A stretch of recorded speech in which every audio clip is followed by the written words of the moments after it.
ఈ శీర్షికలో మనం త్రిభుజాలు, త్రిభుజం యొక్క ధర్మాలు, త్రిభుజాలు స్వరూపత అనేటువంటి అంశాలను నేర్చుకున్నాం. అలాగే ఇప్పుడు మనం త్రిభుజాలకి వివిధ జ్యామితీయ పటాలకి సంబంధించినటువంటి సిద్ధాంతాలను గురించి నేర్చుకుందాం. సిద్ధాంతము అనగానే మీకు గుర్తుకు రావాల్సింది రేఖాగణితాన్ని 2 భాగాలుగా వర్గీకరించవచ్చు. ఎందుకంటే రేఖాగణితము అనగానే ఒక భాష, అసలు గణితం అనేది ఒక భాష, కరెక్ట్. గణితానికి ఒక నిర్దిష్టమైనటువంటి సాంకేతిక పదాలు ఉంటాయి, పదజాలం ఉంటుంది, దాన్ని వ్యక్తపరిచే విధానం కూడా భిన్నంగానే ఉంటుంది. కాబట్టి ఇందులో మనం పదాలు, గుర్తులు, సంజ్ఞలు, వాక్యాలు అనేటువంటివి గణితంలోనే ఉంటాయి. ఈ గణితంలో ఒక భాగం రేఖాగణితం. ముఖ్యంగా రేఖాగణితానికి కూడా నిర్దిష్టమైనటువంటి సంకేతాలు, సంజ్ఞలు ఉంటాయి. ఈ సంజ్ఞలను ఉపయోగించి మనం రేఖాగణిత భావనని చెప్పవలసి ఉంటుంది.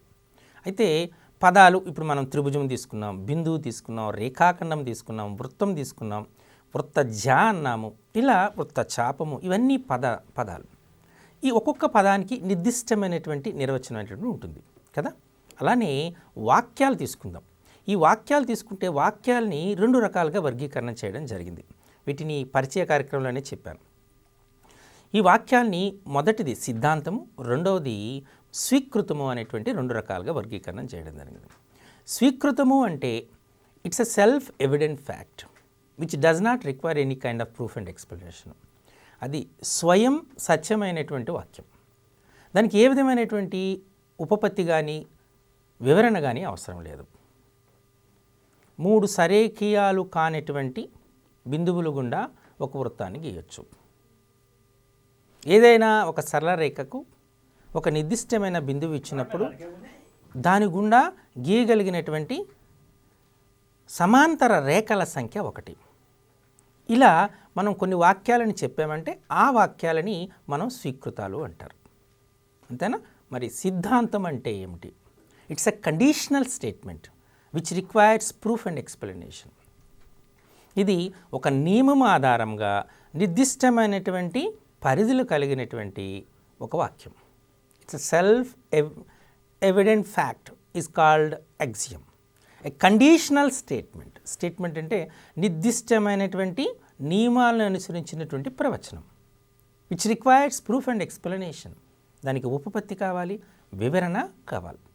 సాధారణంగా ముందు సిద్ధాంతంలో ఏ భాగాలు ఉంటాయనేటువంటిది మనకు అవసరం. మీరు ఎస్జిటి పరీక్ష రాస్తున్నారు కాబట్టి జనరల్గా మనకు బేసిక్ నాలెడ్జ్ క్వశ్చన్స్ కూడా ఎక్కువగా అడిగే ఆస్కారం ఉంటుంది. కాబట్టి వాటి పదజాలను కూడా తెలుసుకోవటం అనేటువంటి ముఖ్యం. సిద్ధాంతాలను తీసుకుందాం, అంతే కదా, మనకు కావాల్సిన సిద్ధాంతం. సో ఈ సిద్ధాంతాలను నేను తీసుకుంటే సిద్ధాంతం అనగానే మీకు ఆల్రెడీ చెప్పాను, it's a conditional statement which requires proof and explanation. Okay, so ఈ సిద్ధాంతంలో మనం ఏదైనా ఒక ఉదాహరణకి ఒక సిద్ధాంతం తీసుకుందాం. ఒక త్రిభుజంలో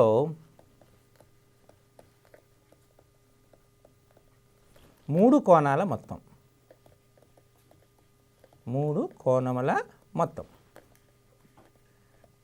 180 డిగ్రీలు. ఒక త్రిభుజంలో 3 కోణాల మొత్తం 180 డిగ్రీలు. దీన్ని మనం కండిషనల్ స్టేట్మెంట్ అనొచ్చా? అనొచ్చు. ఎలా?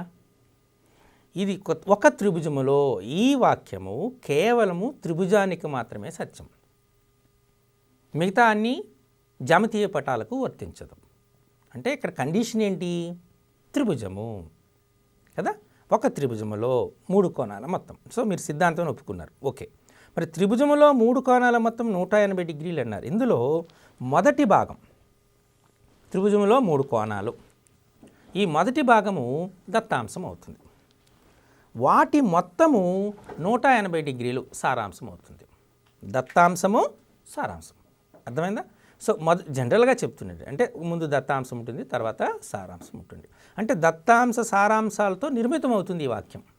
దత్తాంశం అనే పదాన్ని వాడాను. దత్తాంశం అంటే ఏంటి?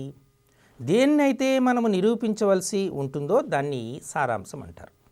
దేన్నైతే మనకు ప్రవచనంలో అంటే ఈ వాక్యంలో ఇవ్వబడిందో, ఏ అంశం అయితే ఇవ్వబడిందో దాన్ని మనము దత్తాంశం అంటారు. ఇచ్చిన అంశాన్ని దత్తాంశము, నిరూపించవలసిన అంశాన్ని సారాంశం అంటారు. ఇది మీరు బాగా గుర్తుపెట్టుకోవాలి. ఒక సిద్ధాంతములోని ఇచ్చినటువంటి అంశాన్ని లేదా విలువలని మనము దత్తాంశం అంటారు. ఏదైతే మనం నిరూపించవలసి ఉంటుందో దాన్ని మనం సారాంశం అంటారు. ఇంగ్లీష్లో అయితే హైపోథసిస్ ఆర్ గివెన్ అంటారు. సారాంశాన్ని మనము రిక్వైర్డ్ టు ప్రూవ్ అనేటువంటిది అంటారు, లేదా కన్క్లూజన్ అని కూడా అంటారు. ఇలా దత్తాంశ సారాంశాలతో ఒక ప్రవచనం మనకు ఇవ్వబడుతుంది. దాన్ని మనం సిద్ధాంతం అని అంటారు. ఈ సిద్ధాంతాన్ని ఇప్పుడు ఇచ్చేటప్పుడు ఆ సిద్ధాంతాన్ని ఏమైతే ఇచ్చారో దాన్ని దత్తాంశం ఉంటారు. కాబట్టి మొదటి భాగం దత్తాంశం. రెండవ భాగం ఏం కావాలి, మనం ఏదైతే నిరూపించాలనుకుంటున్నామో దాన్ని సారాంశము అంటారు. మూడవ భాగం కొన్ని సందర్భాల్లో ఈవెన్ ఈ సిద్ధాంతాన్ని కూడా ఇచ్చినటువంటి అంశం ఏదైతే ఉందో అది పూర్తిగా సారాంశాన్ని రాబట్టడానికి సహకరించకపోవచ్చు. అంటే మరికొంత అదనపు సమాచారం అవసరమవుతుంది. సో అదనపు సమాచారం అవసరమైనప్పుడు మనం కొంత పనిని చేస్తాం. ఏ పనినైతే చేస్తామో దాన్ని మనము నిర్మాణము అంటారు. ఏ రకంగా మనం దాన్ని నిరూపిస్తున్నామో అంటే మనం ఒక సీక్వెన్స్ ఆఫ్ లాజికల్ స్టెప్స్ తీసుకుంటాం, ఒక తార్కిక క్రమాన్ని పాటిస్తాం. ఆ తార్కిక క్రమాన్ని పాటించి నిరూపిస్తాం. కాబట్టి ఆ తార్కిక క్రమంతో నిరూపించబడినటువంటి పద్ధతిని మనం ఉపపత్తి, ప్రూఫ్ అంటారు.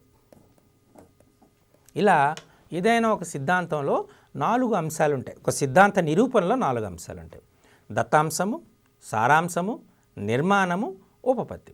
అయితే ప్రతి సిద్ధాంతానికి దత్తాంశము, సారాంశము, ఉపపత్తి అనేటువంటివి ఖచ్చితంగా ఉంటాయి. కొన్ని సందర్భాల్లో నిర్మాణం అవసరమవుతుంది, కొన్ని సందర్భాల్లో నిర్మాణము అవసరము కాదు. ఎప్పుడైతే అవసరం కాదో దీన్ని మనం మ్యాండేటరీగా చెప్పలేం. వాస్తవానికి 4 పదజాలం ఉంటుంది. కొన్ని సిద్ధాంతాలకు 3 పార్ట్స్ ఉంటాయి, కొన్ని సిద్ధాంతాలకు 4 ఉంటాయి. అంటే ఏది కంపల్సరీ కాదు, ఇక్కడ నిర్మాణం కాదు. ఈ విషయాన్ని మీరు గుర్తుపెట్టుకోవాలి. క్లియర్? ఓకే. సో మనం ఇప్పుడు క్లారిటీగా మీకు తెలుసు, దత్తాంశం అంటే ఏ అంశం అయితే ఇచ్చారో దాన్ని దత్తాంశం అంటారు. సారాంశం అంటే ఏ అంశాన్ని మీరు నిరూపించాలో దాన్ని సారాంశం అంటారు.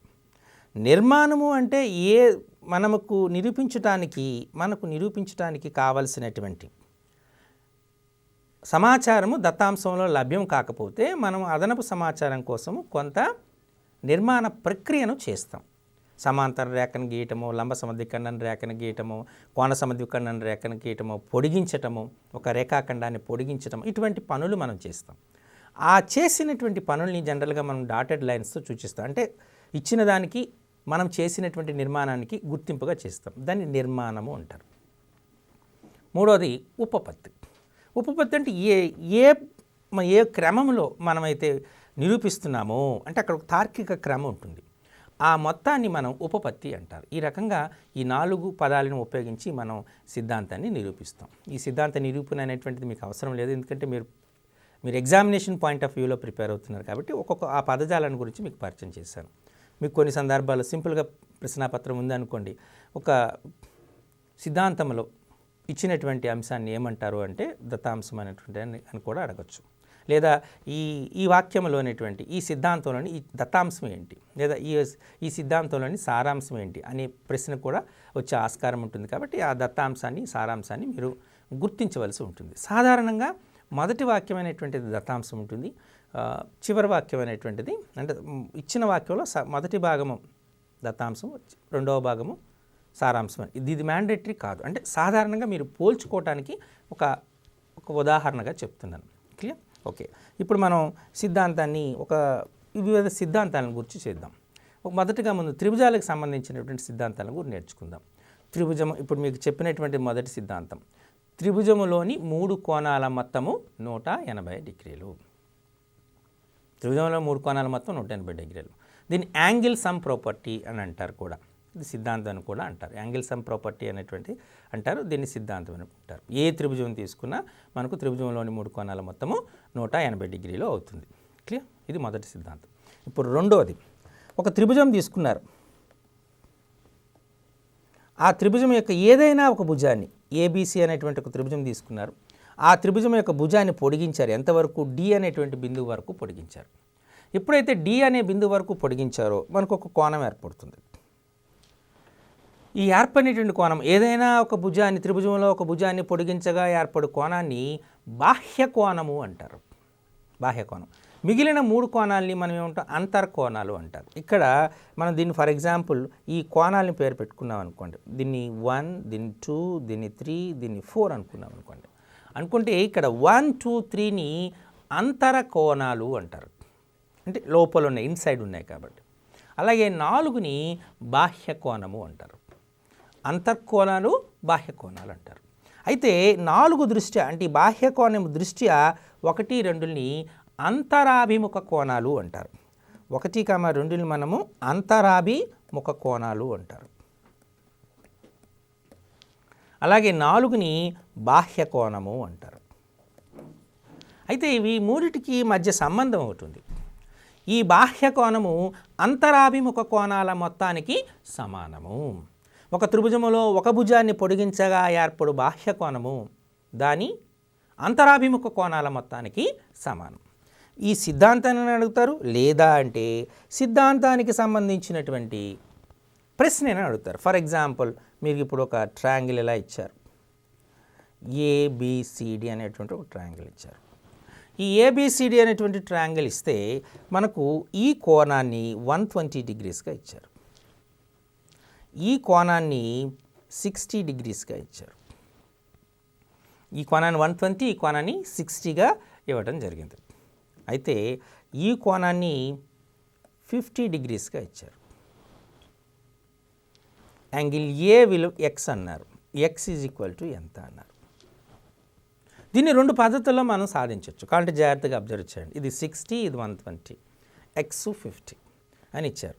త్రిభుజంలో 3 కోణాల మొత్తం 180 డిగ్రీలు అనుకొని చేయొచ్చు. మొదటిది త్రిభుజంలో 3 కోణాల మొత్తం 180 డిగ్రీ కదా, అంటే 50 + 60 + ఎక్స్ ఈజ్ ఈక్వల్ టు 180గా చెప్పచ్చు. లేదా ఎక్స్ ఈక్వల్ టు 180 - 110 అంటే 70 డిగ్రీలుగా చెప్పచ్చు. ఇది మొదటి పద్ధతి. రెండో పద్ధతిలో కూడా చెప్పచ్చు. ఎలా? 50 + ఎక్స్ ఈక్వల్ టు 120. బాహ్య కోణము అంతరాభిముఖ కోణాల మొత్తానికి సమానం. అంటే 50 + ఎక్స్ ఈజ్ ఈక్వల్ టు 120. అంటే ఎక్స్ ఈజ్ ఈక్వల్ టు ఏమవుతుంది? 120 - 50 అంటే 70 డిగ్రీస్ అవుతుంది. చూసారా, 70 డిగ్రీస్. ఇలా మనం కోణాన్ని కూడా చెప్పచ్చు. ఎక్స్ ఈక్వల్ టు 70 అనేటువంటి చెప్పడం జరిగింది.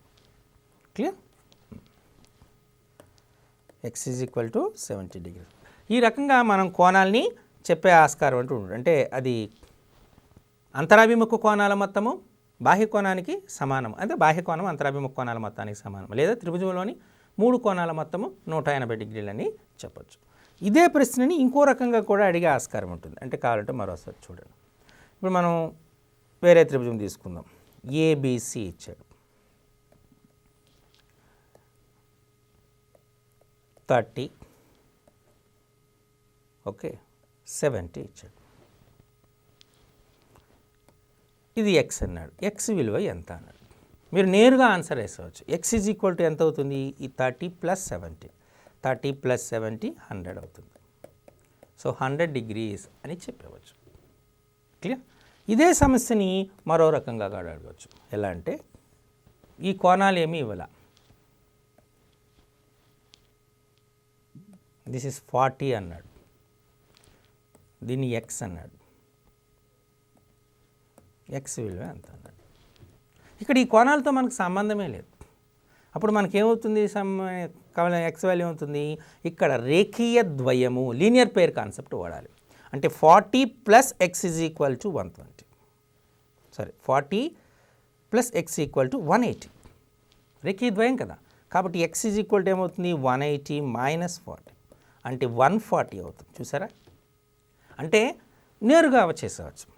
ఇలా కాకుండా కొద్దిగా మెలికగా, అంటే కొద్దిగా ట్విస్ట్ చేసి అడిగాడు. ఎలా అడిగాడంటే మనకు సో ఎక్స్ ఇచ్చాడు కదా, మనకి ఎక్స్ విలువ కనుక్కోమనుకున్న angle A + angle B value ఎంత అన్నాడు.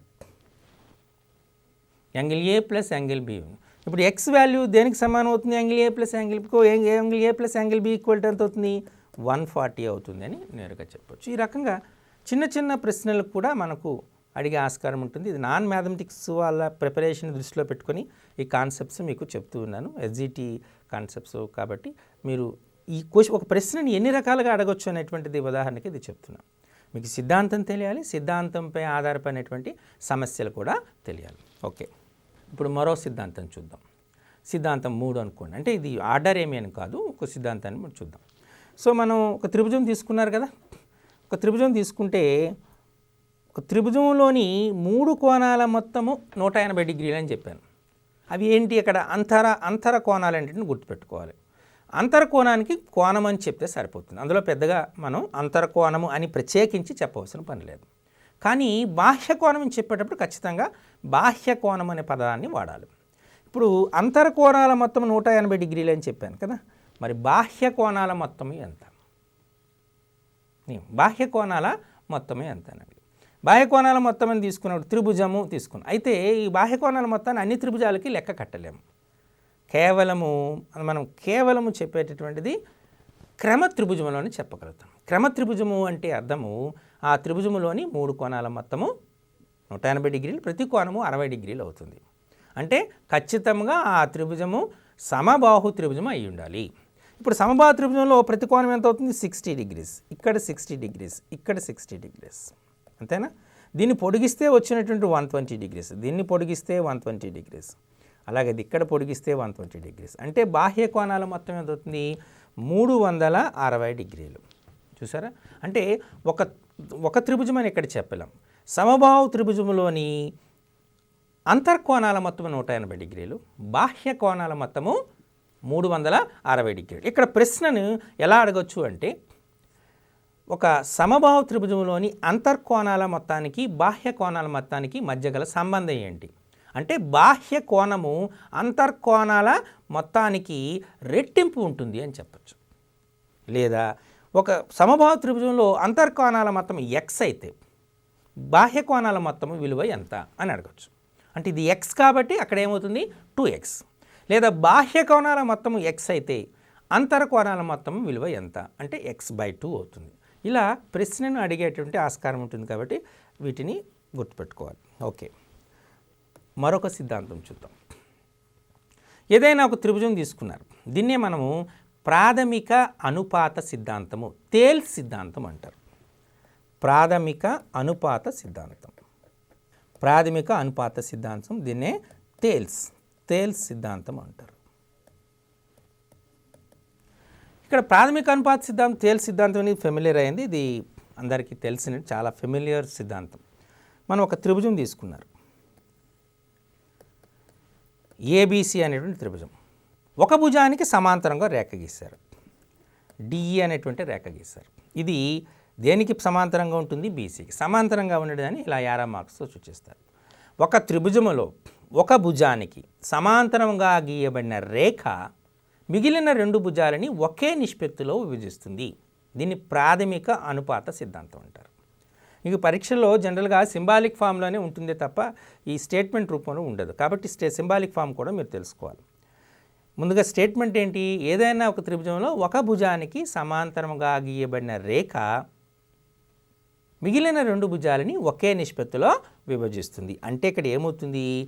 DE is parallel to BC. DE is parallel to BC employees AD/DB is equal to AE/EC. అంటే ఈ 2 భాగాల నిష్పత్తి, ఈ 2 భాగాల నిష్పత్తికి సమానం. ఇప్పుడు మీకు కావాలంటే క్లారిటీ కోసం వేస్తున్నాం. ఈ భాగము నిష్పత్తి, ఈ భాగము ఈ భాగాల నిష్పత్తికి సమానం. AD/DB is equal to AE/EC. So మనకేమొస్తుంది? In triangle ABC DE is parallel to BC, then త్రిభుజం ABCలో DE BCకి సమాంతరం అయితే అని ఇచ్చి క్రింద ఆప్షన్స్ ఇవ్వచ్చు. AD/DB is equal to AE/EC అని, లేదా AD/AB is equal to AE/AC అని, లేదా AB/AD is equal to A. ఇలా మనకి ఇచ్చేటప్పుడు ఆ ఆప్షన్స్లో మీరు చూసుకుని ఏది కరెక్ట్ ఆప్షన్ అనేటువంటి గుర్తుపెట్టుకోవాలి. క్లియర్? దీన్ని కాస్త ఇంప్రూవైజ్ చేసిన అంటే మరి కొన్ని ఉపసిద్ధాంతాలు అనేటువంటివి రాబడ్డాయి. మీరు త్రిభుజం తీసుకున్నారు, ఇలా తీసుకుంటే ABC అనేటువంటి త్రిభుజం. ఈ త్రిభుజంలో మనం త్రిభుజం తీసుకున్నప్పుడు DE ప్యారలల్ టు BC అని చెప్పాను కదా. DE is parallel to BC. ఇప్పుడు డిఈ ప్యారలల్ టు బీసీ అన్నాం కాబట్టి ఏడీ బై డిబి ఫస్ట్ది ఏంటి మనకు DE is parallel to BC అయితే మనకేమవుతుంది ఈజ్ ప్యారలల్ టు బీసీ అయితే ఫస్ట్ది AD by DB is equal to AE by AC అవుతుంది. సెకండ్ మనకు AD by AB is equal to AE by AC అవుతుంది. దీన్ని రెసిప్రోకల్స్ కూడా తీసుకోవచ్చు. అంటే AB by AD is equal to AC by AE అవుతుంది. లేదా మనకు DB by AB EC by AC అవుతుంది. అర్థమైందా? సో ఈ రకంగా కూడా మనం చెప్పచ్చు. లేదా మనకి ఇంకోటి ఎలా చెప్పచ్చు, AD by AB is equal to DE by BC. చూసారా? ఈ రకంగా మనం చాలా ఇక్కడి నుండి ఉత్పన్నమవుతూ చాలా అంటే స్టేట్మెంట్స్ని రాసుకునే ఆస్కారం ఉంటుంది. ఇవన్నిటినీ కూడా అంటే సిద్ధాంతం ఉంటుంది, ఆ సిద్ధాంతంపై ఆధారపడినటువంటి అంశాలు అనేటువంటి ఉంటాయి. వీటన్నిటిని మీరు జాగ్రత్తగా గుర్తుపెట్టుకోవాల్సి వస్తుంది. అంటే ఇక్కడ నేను ప్రతిదానికి ఉపపత్తుల్ని చెప్పటం లేదు, ఎందుకంటే సమయాభావం అవుతుంది. ఈ వీటిలో అన్నిటికీ ఉపపత్తులు మనం చెప్పుకొని పోతే సుమారు ఈ సిలబస్ ప్రకారం చాలా ఎక్కువ ఉంటుంది. కాబట్టి చెప్పినటువంటి అంశాన్ని జాగ్రత్తగా పరిశీలించి దాని యొక్క కాన్సెప్ట్స్ని నేర్చుకోండి. క్లియర్? సో మనం ఇప్పుడు ఇంకొక దీనిపై ఎటువంటి ప్రశ్నలు వస్తాయి చూడండి. ఏబిసి అనేటువంటి త్రిభుజం తీసుకున్నారు. ఇందులో డిఈ అనేటువంటిది ప్యారలల్ టు బీసీ అని చెప్పారు కదా. DE is parallel. ఏడి విలువ ఉదాహరణకి 4 యూనిట్లు ఇచ్చారు. ఓకే, ఏడి విలువ 4 యూనిట్లు ఇచ్చారు. డిబి 6 యూనిట్లు ఇచ్చారు.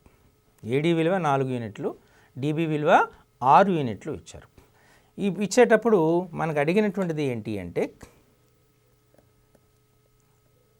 డిఈ బై బీసీ వాల్యూ ఎంత. అంటే ట్రయాంగిల్ ఏబీసీలో ఏడి ఈజ్ ఈక్వల్ టు 4 యూనిట్లు, డిబి ఈజ్ ఈక్వల్ టు 6 యూనిట్లు అయితే డిఈ బై బీసీ విలువ ఎంత, ఇది మనకు ప్రశ్న.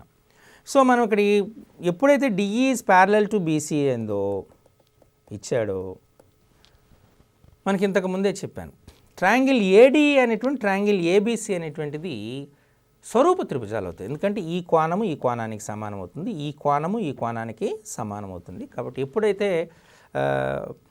భూకోణాలు అనేటువంటి సమానమయ్యో ఆబ్వియస్లీ కామన్ ఉమ్మడి కోణం అనేటువంటి సమానం అవుతుందనే విషయాన్ని మీ అందరికీ తెలుసు. అంటే ఒక త్రిభుజంలోని 3 కోణాలు వరుసగా రెండవ త్రిభుజంలోని 3 కోణాలతో సమానంగా ఉన్నాయి. కాబట్టి స్వరూపత నియమం ప్రకారము ఆ 2 త్రిభుజాలు స్వరూపాలు అవుతాయి. ఎప్పుడైతే స్వరూపాలు అవుతాయో అనురూప భుజాల నిష్పత్తి సమానం అవుతుంది.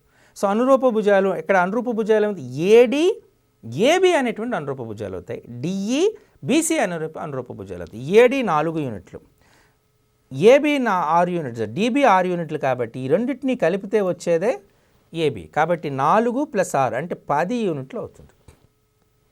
ఇక్కడ డిఈ బై బీసీ దేనికి సమానం అవుతుంది, AD by AB is equal to DE by BC అవుతుంది. AD by AB is equal to DE by BC అవుతున్న విషయాన్ని మీరు గమనించాలి. So AD by AB is equal ఇక్కడ మన ఏడి అంటే 4 యూనిట్లు, ఏబి లెక్క కడితే వచ్చినటువంటి 10 యూనిట్లు, అంతేనా? 4 యూనిట్లు 10 యూనిట్లు అయితే డిఈ బై బీసీ. కాబట్టి డిఈ బై బీసీ దీనికి సమానం అవుతుందనిగా గుర్తించాలి. అంటే మీరు సింపుల్గా ఎలా రాసుకోవచ్చు దీన్ని, 2 2 2 5 అంటే డిఈ బై బీసీ వాల్యూ ఎంత, DE by BC is equal to 2/5 అని చెప్పచ్చు. చూసారా? ఈ రకంగా ప్రశ్న ఇచ్చేటటువంటి ఆస్కారం ఉంటుంది. మరొక విధంగా అడిగేటువంటి ప్రశ్నను చూద్దాం. ఇప్పుడు ట్రయాంగిల్ ఏబీసీ తీసుకున్నారు, ఏబీసీ అనేటువంటి త్రిభుజం. ఈ ట్రయాంగిల్ ఏబీసీ త్రిభుజంలో DE parallel to BC, DE is parallel to BC. Okay, ఇక్కడ మనకు ఇచ్చినటువంటిది ఏంటి అంటే డిఈ ప్యారలల్ టు బీసీ ఇచ్చారు. ఈ ట్రయాంగిల్ ఏడి యొక్క వైశాల్యం ఇచ్చేసారు 9 యూనిట్స్. ట్రయాంగిల్ బీసీఈడి ట్రిపిజియం వైశాల్యం ఇచ్చేసారు 16 యూనిట్స్. ఇది 9 చదరపు సెంటీమీటర్లు, ఇక్కడ 16 చదరపు సెంటీమీటర్లు అని ఇచ్చారు. ఇస్తే మనకు అడిగింది ఏంటి? ట్రయాంగిల్ ఏడిఈ వైశాల్యం. ట్రయాంగిల్ ఏడిఈ వైశాల్యం ఈజ్ ఈక్వల్ టు 9 చదరపు సెంటీమీటర్లు. బీసీఈడి వైశాల్యం, ట్రిపీజియం వైశాల్యం 16 చదరపు సెంటీమీటర్లు. ఏడిఈ వైశాల్యం ఇచ్చారు, బీసీఈడి వైశాల్యం ఇచ్చారు, 16 సెంటీమీటర్లు ఇచ్చారు. ఇప్పుడు మనకు అడిగింది ఏంటి అంటే మనకు ఏఈ బై ఏసీ విలువ ఎంత, ఇది అడిగింది. ఏఈ బై ఏసీ విలువ ఎంత? ట్రయాంగిల్ ఏడిఈ వైశాల్యం 9 చదరపు సెంటీమీటర్లు ఇచ్చారు, బీసీఈడి వైశాల్యం 16 చదరపు సెంటీమీటర్లు ఇచ్చారు. ఇక్కడ ఏం చేయాలి? ఇక్కడ మనం ఈ స్వరూప త్రిభుజాల యొక్క ధర్మాలపై మనం ఆధారపడాలి, చూడాలి. స్వరూప త్రిభుజాల ధర్మాలు అంటే మీరు ట్రయాంగిల్ ఏడిఈ అలాగే డిఈబిసి చూసారనుకోండి, ఏడి అన్నమాట మనం తీసుకున్నప్పుడు ఏమవుతుంది? ట్రయాంగిల్ ఏడిఈ వైశాల్యము బై ట్రయాంగిల్ ఏబిసి వైశాల్యం ఈజ్ ఈక్వల్ టు దేనికి సమానం అవుతుంది? ఆ రెండు వైశాల్యాల నిష్పత్తి అనురూప భుజాల వర్గాల నిష్పత్తికి సమానం అవుతుంది. ఇక్కడ అనురూప భుజాలు ఏంటి? ఏఈ ఏసీ అంటే AE square by AC square, అంతేనా? అంటే ఏడిఈ వైశాల్యం ఇది 9 యూనిట్లు. ఏబీసీ వైశాల్యం అంటే ఇది 2 భాగాలుగా విభజింపు, ఒకటి త్రిభుజము, రెండవది ట్రెపీజియం. కాబట్టి ఆ రెండింటిని కలపాలి. అంటే 9 + 16 అంటే 25 is equal to AE square by AC square, అంతేనా? మీకు తెలుసు 9/25 అనేటువంటి 3 స్క్వేర్, 25 అనేటువంటి 5 స్క్వేర్. కాబట్టి ఏఈ బై ఏసీ వాల్యూ ఎంత అవుతుంది? 3/5. చూసారా? ఈ రకంగా కూడా మనకు ప్రశ్న అడిగే ఆస్కారం ఉంటుంది. సో మీరు ఈ సిద్ధాంతాన్ని నేర్చుకునేటప్పుడు ఎందుకు సిద్ధాంతాలను ప్రత్యేకంగా మీకు ఒక శీర్షికగా చెప్పడం జరుగుతుంది అంటే వివిధ సిద్ధాంతాలని ఒక ప్రశ్నలో మనం వాడుకోవాల్సి వస్తుంది. ఏ సిద్ధాంతాన్ని వాడాలి, ఏ సిద్ధాంతం ఆధారంగా మనం సమాధానం రాబట్టాలి అనేటువంటి కనీస కాన్సెప్ట్ అనేటువంటిది మీకు తెలిసి ఉండాలి. తెలిస్తేనే మీరు సులభంగా సాల్వ్ చేయగలుగుతారు. క్లియర్? ఈ రకంగా మనం ప్రాథమిక అనుపాత సిద్ధాంతం పైన మనకు చాలా ప్రశ్నలు వచ్చేటువంటి ఆస్కారం ఉంటుంది. ఇప్పుడు మనం మరొక సిద్ధాంతాన్ని చూద్దాం. దీన్ని ఏమంటామంటే తేల్ సిద్ధాంతం యొక్క విపర్యము అంటాం. తేల్ సిద్ధాంతం యొక్క విపర్యం అంటే కాన్వర్స్ ఆఫ్ తేల్స్ థీరం లేదా ప్రాథమిక అనుపాత సిద్ధాంతం యొక్క విపర్యం. సో మనకు జనరల్గా ఒక థీరం ఉంటుంది, దాన్ని కాన్వర్స్ ఆఫ్ ద థీరం అనేది ఉంటుంది. ఇప్పుడు మనకు ఆ థీరంలో ఏం చెప్తున్నాము? ఏబిసి అనేటువంటి త్రిభుజం తీసుకున్నాం, డిఈ అనేటువంటి ఒక లైన్ తీసుకున్నాం. ఓకే, ఇప్పుడు మనకేమవుతుంది? ట్రయాంగిల్ ఏబిసిలో AD by DB is equal to AE by EC అయితే DE is parallel to BC. DE is parallel to BC. So DE దీన్ని ఎలా చెప్పచ్చు? ఒక త్రిభుజములో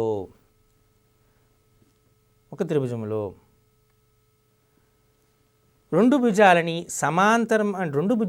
సమాన నిష్పత్తిలో లేదా ఒకే నిష్పత్తిలో విభజించు రేఖాఖండము లేదా రేఖ మూడో భుజానికి సమాంతరంగా ఉంటుంది.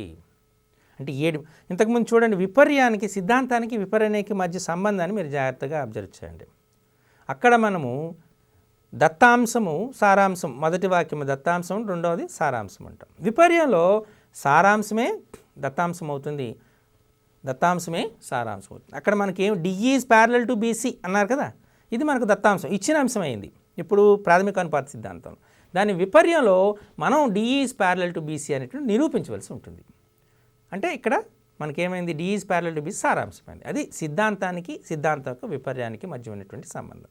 కాబట్టి దీన్ని ఎలా చెప్పొచ్చు? మీరు ఏదైనా ఒక త్రిభుజంలో రెండు భుజాలని ఒకే నిష్పత్తిలో విభజించే రేఖ మూడో భుజానికి సమాంతరంగా ఉంటుంది. దీన్ని ప్రాథమిక అనుపాత సిద్ధాంత విపర్యము అనేటువంటిది అంటారు. క్లియర్? ఓకే, దీని మీద ఆధారపడి కూడా మనం ప్రశ్నలు వస్తాయి, ఈ రకమైన ప్రశ్నలు వస్తాయి. దీన్ని మనం ప్రాథమిక అనుపాత సిద్ధాంత విపర్యము అంటారు. సిద్ధాంత విపర్యం.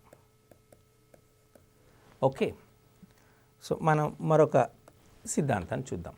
దీన్ని మధ్యగత సిద్ధాంతము అంటారు.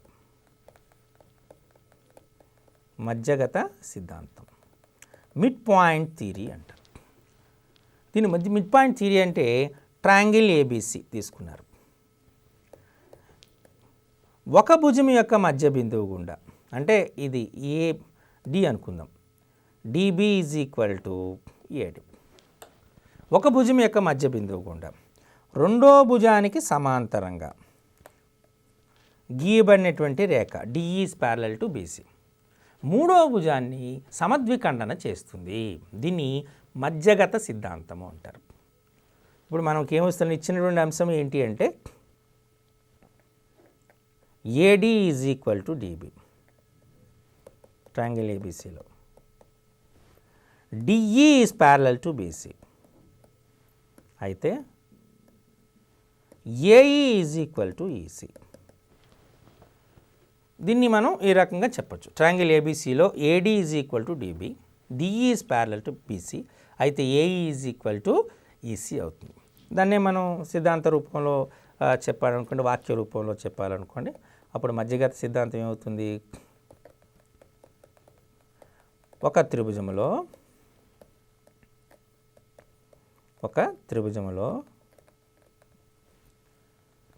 ఒక భుజము యొక్క మధ్య బిందువు నుండి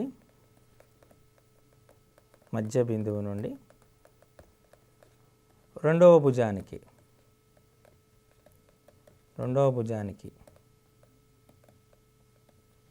సమాంతరముగా గీయబడిన రేఖ, మూడవ భుజాన్ని సమద్విఖండన చేస్తుంది.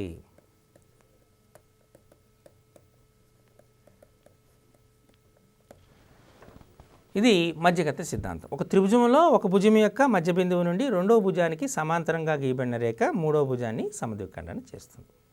ఇది మధ్యగత సిద్ధాంతం. అంటే ఈ సిద్ధాంతం ఆధారంగా మనకు చాలా సిద్ధాంతాలు అనేటువంటివి మనకు వస్తాయి. ఇప్పుడు మనం ట్రయాంగిల్ ఏబిసి తీసుకున్నాం. ఈ ట్రయాంగిల్ ఏబిసి అనేటువంటి త్రిభుజంలో మనం ఏం చేస్తున్నాము, దీని మధ్య బిందువు తీసుకొని డి అన్నాం, అంతేనా, డి అన్నాం.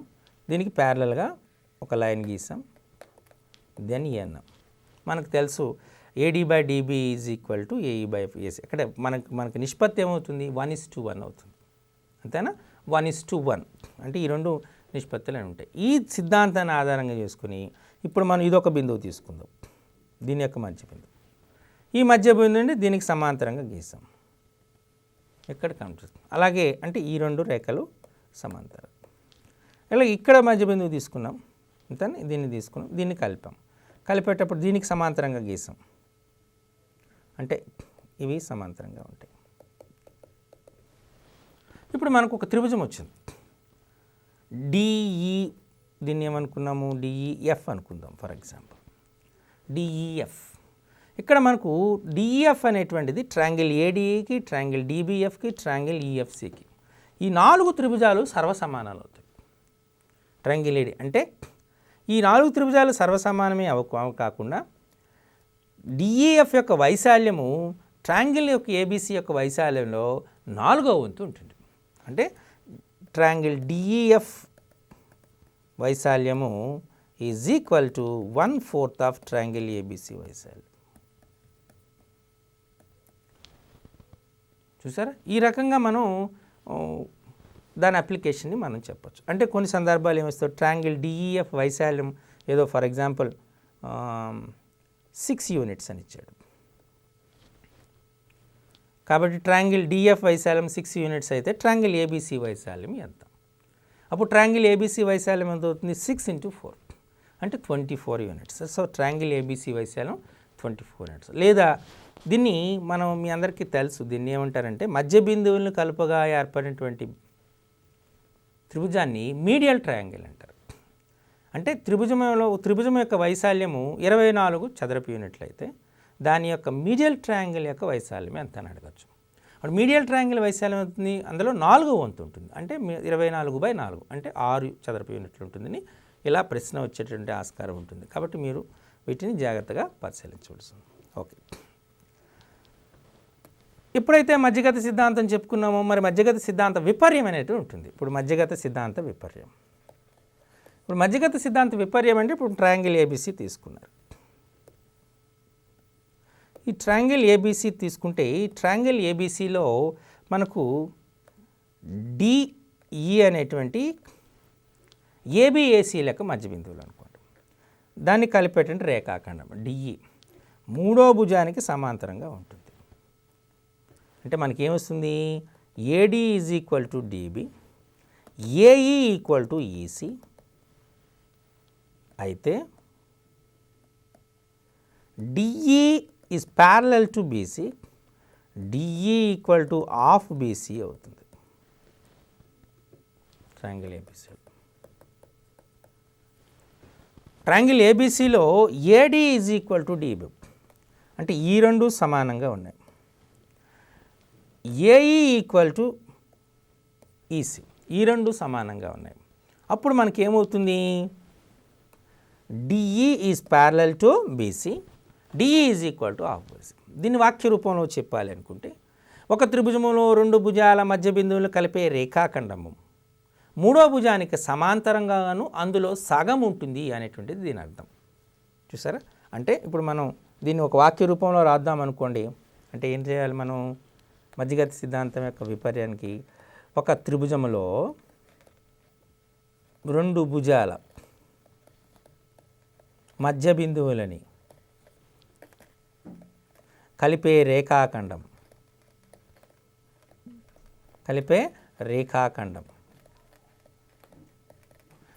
మూడో భుజానికి సమాంతరముగాను అందులో సగం ఉంటుంది.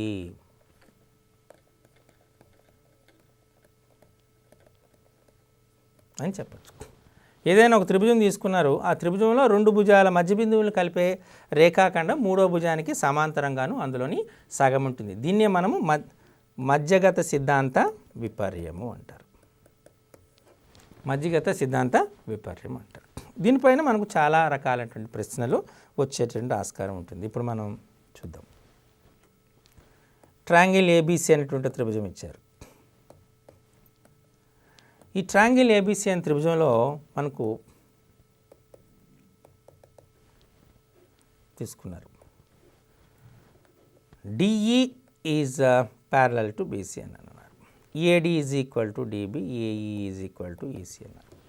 Simple question. ఫస్ట్ క్వశ్చన్, ఒక సమబాహు త్రిభుజం 6 సెంటీమీటర్ల భుజము కొలత గల ఒక సమబాహు త్రిభుజంలో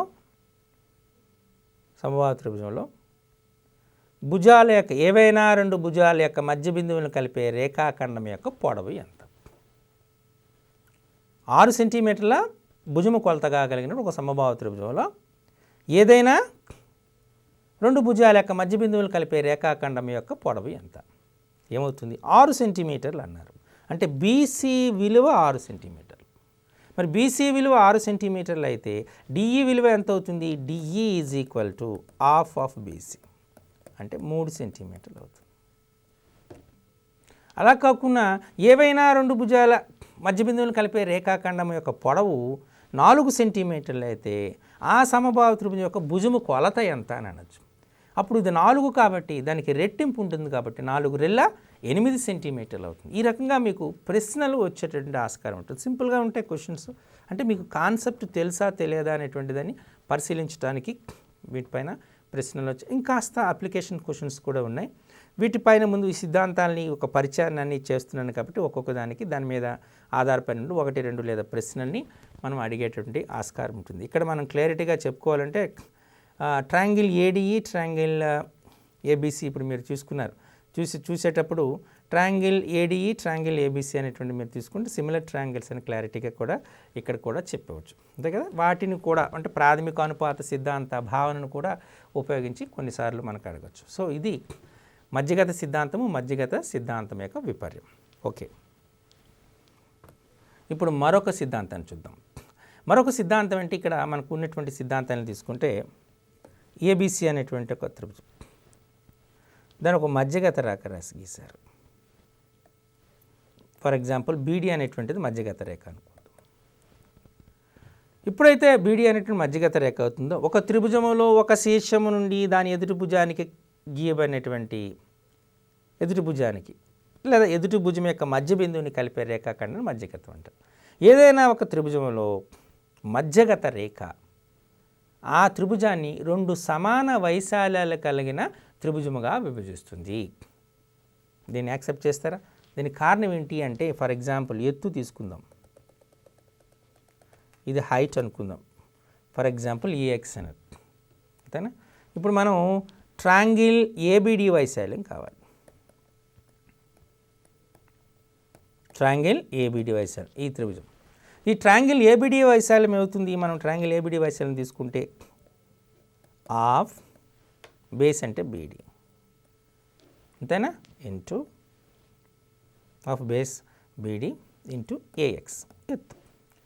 ఈ బీడీని మనం బీడీని ఏమనుకున్నాము? BD is equal to DC కదా. బీడీ ఈజ్ ఈక్వల్ టు ఏమవుతుంది మనకు? ఆఫ్ బీసీ అవుతుంది. అంటే ఆఫ్ బీసీ ఇంటూ ఏఎక్స్ అంటే మనకేమవుతుంది? 1/2 of BC of BC into AX. Of BC into AX ఏమవుతుంది మనకు? ఆఫ్ కదా, ఆఫ్ బీసీ ఇంటూ ఏఎక్స్ ఏమవుతుంది మనకు? ట్రయాంగిల్ ఏబీసీ వైశాల్యం అవుతుంది, అంతేనా. అంటే మధ్యగత రేఖ త్రిభుజాన్ని రెండు త్రిభుజాలుగా విభజిస్తుంది. ఆ రెండు త్రిభుజాల మధ్య సంబంధం ఏంటి? సమాన వైశాల్యాలు ఉంటాయి. సో సమాన వైశాల్యాలు కలిగిన త్రిభుజంగా విభజిస్తుంది అనేటువంటి అంశాన్ని మీరు గమనించాలి. ఓకే, సో ఇది ఒక సిద్ధాంతం. ఏదైనా ఒక త్రిభుజంలో మధ్యగత రేఖ ఆ త్రిభుజాన్ని రెండు సమాన వైశాల్యాలు కలిగినటువంటి త్రిభుజంగా విభజిస్తుంది. ఓకే, మరొక సిద్ధాంతాన్ని చూద్దాం. ఒకే భూమి ఒకే సమాంతర రేఖల మధ్య గీయబడినటువంటి త్రిభుజ వైశాల్యాలు సమానం. ఒకే భూమి ఒకే సమాంతర రేఖలు. మనం రెండు సమాంతర రేఖలు గీద్దాం. దీన్ని ఏబి, దీన్ని సిడి అంటారు. ఈ రెండు ప్యారలల్ అని మనం అనుకుంటాం. దీన్ని తీసుకుందాం, ఇది ఒక త్రిభుజం గీసాం. పిక్యూఆర్, క్యూఆర్ని బేస్గా తీసుకొని ఇంకో దగ్గర పెట్టుకున్నాం. దీన్ని ఎక్స్ అన్నాం. తీసుకుంటే మనం ట్రయాంగిల్ పిక్యూఆర్ అనేటువంటి ఒక త్రిభుజం ఉంది, ట్రయాంగిల్ ఎక్స్క్యూఆర్ అనేటువంటిది ఇంకొక త్రిభుజం ఉంది, అంతేనా. ట్రయాంగిల్ పిక్యూఆర్, ట్రయాంగిల్ ఎక్స్క్యూఆర్, ఈ రెండు వైశాల్యాలు సమానం ఉంటాయి. ఇది చూడగానే మీరు పోల్చవచ్చు. ఒక లంబరేఖ గీద్దాం. దీన్ని ఎల్ అనుకుందాం. ఎల్ అనుకుంటే ట్రయాంగిల్ పిక్యూఆర్ వైశాల్యం ఎంత అవుతుంది చెప్పండి? పిక్యూఆర్ వైశాల్యం క్యూఆర్ ఇంటూ పిఎల్ ఆఫ్ 1/2 భూమి ఇంటూ ఎత్తు. అలాగే ట్రయాంగిల్ ఎక్స్క్యూఆర్ వైశాల్యం అంత. ట్రయాంగిల్ ఎక్స్క్యూఆర్ వైశాల్యం ఎంత అవుతుంది మనకు చెప్పండి? ట్రయాంగిల్ ఎక్స్క్యూఆర్ వైశాల్యం తీసుకుంటే ఆఫ్, ఇక్కడ కూడా ఎత్తు పిఎల్ఏ, భూమి క్యూఆర్ఏ. So QR into PL. చూసారా? ట్రయాంగిల్ పిక్యూఆర్ వైశాల్యం of QR into PL. Triangle XQR వైశాల్యం కూడా ఆఫ్ క్యూఆర్ ఇంటూ పిఎల్. మీకు సిద్ధాంతం నేరుగా అడగకపోవచ్చు. ఈ పటం ఇచ్చి ట్రయాంగిల్ పిక్యూఆర్ వైశాల్యం ఇచ్చాడు. ట్రయాంగిల్ పిక్యూఆర్ వైశాల్యం ఇచ్చి ట్రయాంగిల్ ఎక్స్క్యూఆర్ వైశాల్యం కనుక్కోమన్నాడు. అప్పుడు మీకు దాన్ని ఎలా కడతా అనుకుంటే మనకు సిద్ధాంతాన్ని బట్టి నేరుగా కనుక్కోవచ్చు. ట్రయాంగిల్ పిక్యూఆర్ వైశాల్యం ఎంత ఉంటుందో ట్రయాంగిల్ ఎక్స్క్యూఆర్ వైశాల్యం కూడా అంతే ఉంటుంది అనే విషయాన్ని మీరు గమనించారు. ఓకే, మరొక దాని సిద్ధాంతాన్ని చూద్దాం. ఒకే సమాంతర రేఖలు ఒకే సమాంతర రేఖలు మధ్య గీయబడినటువంటి ఒక దీర్ఘ చతురస్రము, త్రిభుజము, ఒక దీర్ఘ చతురస్రము త్రిభుజము తీసుకుంటే త్రిభుజ వైశాల్యము దీర్ఘ చతురస్ర వైశాల్యం, దీర్ఘ చతురస్రం సమాంతర చతుర్భుజం తీసుకుందాం.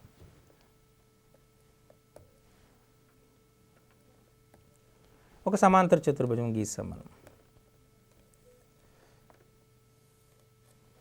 ఈ రెండు మనకు సమాంతరాలు ఉన్నాయి. దీన్ని ఏదో ఏబిసిడి అని పేరు పెట్టారు. ఓకే, ఈ రెండు కూడా సమాంతరాలు. ఈ సమాంతర చతుర్భుజ వైశాల్యము అలాగే మనకు ఒక త్రిభుజం తీసుకున్నాం. ఓకే, ఈ త్రిభుజ వైశాల్యం తీసుకున్నాం. ఈ త్రిభుజ వైశాల్యానికి మనం ఎత్తుని కదా మనం ఎత్తు అనుకున్నాం కదా, ఎత్తుని ఫర్ ఎగ్జాంపుల్ ఒక లంబానికి ఇద్దాం. ఇది లంబం. ఇక్కడ మనం ఈ బిందువుని ఫర్ ఎగ్జాంపుల్ ఈ అందాం, ఈ బిందువుని ఫర్ ఎగ్జాంపుల్ ఎక్స్ అందాం. మీకు త్రిభుజం ఈసీడీ వైశాల్యం ఎంత? ట్రయాంగిల్ ఈసీడీ వైశాల్యం. ట్రయాంగిల్ ఈసీడీ వైశాల్యం ఏమవుతుంది? Half base CD into EX. Correct. అలాగే సమాంతర చతుర్భుజం ప్యారలోగ్రామ్ అంటారు, మీకు తెలుసు, ఇది సింబల్. ఏబిసిడి వైశాల్యం కావాలి. అసలు సమాంతర చతుర్భుజ వైశాల్యానికి సూత్రం ఏంటి? ఆఫ్ భూమి ఇంటూ ఎత్తు, భూమి కదా, సిడి ఇంటూ ఎత్తు ఈఎక్స్. క్లియర్? కాబట్టి ఈ రెండు ట్రయాంగిల్ ఈసీడీ ప్యారలోగ్రామ్ ఏబిసిడి వైశాల్యాన్ని మీరు పోల్చారనుకోండి, ఇది ఆఫ్ సిడి ఇంటూ ఈఎక్స్, ఇక్కడ సిడి ఇంటూ ఈఎక్స్. కాబట్టి మనం క్లియర్గా మనం ఏం చెప్పచ్చు? ట్రయాంగిల్ ఈసీడీ వైశాల్యం is equal to half parallelogram ABCD వైశాల్యం. అంతేనా? ప్యారలోగ్రామ్ ఏబిసిడి వైశాల్యం అంటే ఏదైనా రెండు సమాంతర రేఖల మధ్య, ఒకే సమాంతర రేఖలు ఒకే భూమి మీద గీయబడినటువంటి ఒక సమాంతర చతుర్భుజము త్రిభుజం యొక్క వైశాల్యాలు, సమాంతర చతుర్భుజ వైశాల్యం త్రిభుజ వైశాల్యానికి రెట్టింపు ఉంటుంది, లేదా త్రిభుజ వైశాల్యం సమాంతర చతుర్భుజ వైశాల్యంలో సగం ఉంటుంది అనే అంశాన్ని మీరు గమనించవలసి ఉంటుంది. ఇది ఒక సిద్ధాంతం. ఓకే, ఇప్పుడు మరొక సిద్ధాంతం చూద్దాం. శీర్షకోణ సమద్విఖండన రేఖా సిద్ధాంతం. ఈ శీర్షకోణ సమద్విఖండన రేఖా సిద్ధాంతం ఏంటి అంటే, మన శీర్షకోణ సమద్విఖండన రేఖా సిద్ధాంతం, ఇందులో ఒక త్రిభుజం తీసుకుందాం, ఏబిసి అనేటువంటి ఒక త్రిభుజం తీసుకుందాం. ఈ ఏబిసి అనే త్రిభుజంలో ఏదైనా ఒక శీర్షకం, ఏ అనే శీర్షం తీసుకుని ఈ శీర్షకోణ సమద్విఖండన రేఖ తీసుకున్నాం. ఫర్ ఎగ్జాంపుల్ ఇది బీడీ అనుకుందాం. అంటే ఇక్కడ మనకి ఈ రెండు కోణాలు సమానం. ఇప్పుడు ఏమవుతుంది? ఏడి అనేది శీర్షకోణ సమద్విఖండన రేఖ అయితే BD by DC is equal to BA by AC అవుతుంది.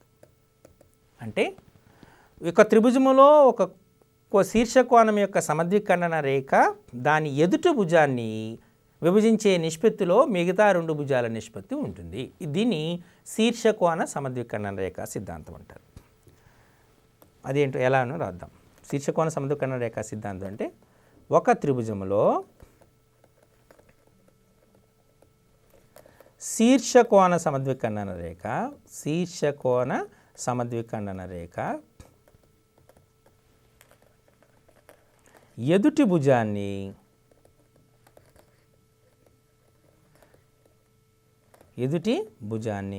ఏదైనా ఎదుటి భుజాన్ని విభజించే